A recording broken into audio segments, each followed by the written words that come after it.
Recording studio Maulapur बाजार।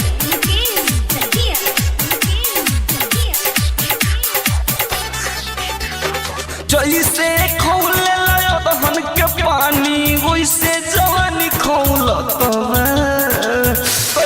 सखी। जैसे खौले दहन के पानी वैसे जवानी खौलत बा कि बहरे सोइया रहत बा कि देवरे चोली खोलत बा कि बहरे सोइया रहत बा कि देवरे चोली खोलत बा।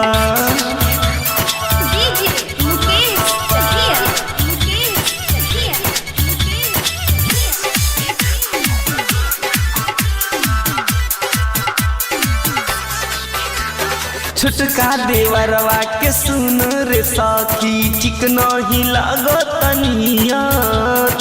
चढ़ली जवानी चोली चर चर फाटे बानी सुई डोरा लेके हम सियत। छुटका देवरवा से सुन रे सखी ठीक नहीं लागत नियत। चढ़ली जवानी चोली चर चर फाटे बानी सुई से डोरा लेके सियत। जैसे खौले लायो दहन के पानी वैसे जवानी खौलत बा। जैसे खौले लायो दहन के पानी वैसे जवानी खौलत बा कि बहरे सोइया रहत बा कि देवरे चोली खोलत बा कि बहरे सोइया रहत बा कि देवरे चोली खोलत बा।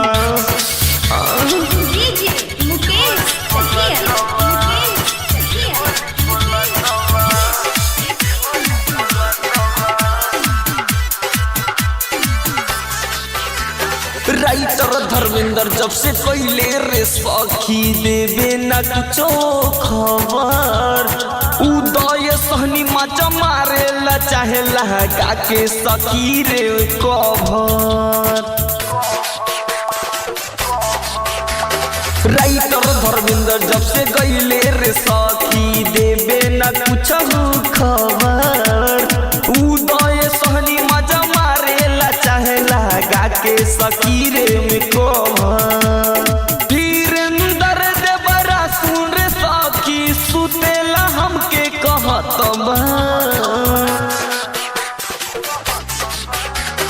धीरेंद्र देवरा सुन रे सखी सुतेला हमके कहत बा कि बहरे सोइया रहत बा कि देवरे चोली खोलत बा कि बहरे सोइया रहत बा कि देवरे चोली खोलत बा। मनमोही रिकॉर्डिंग स्टूडियो मौलापुर बाजार।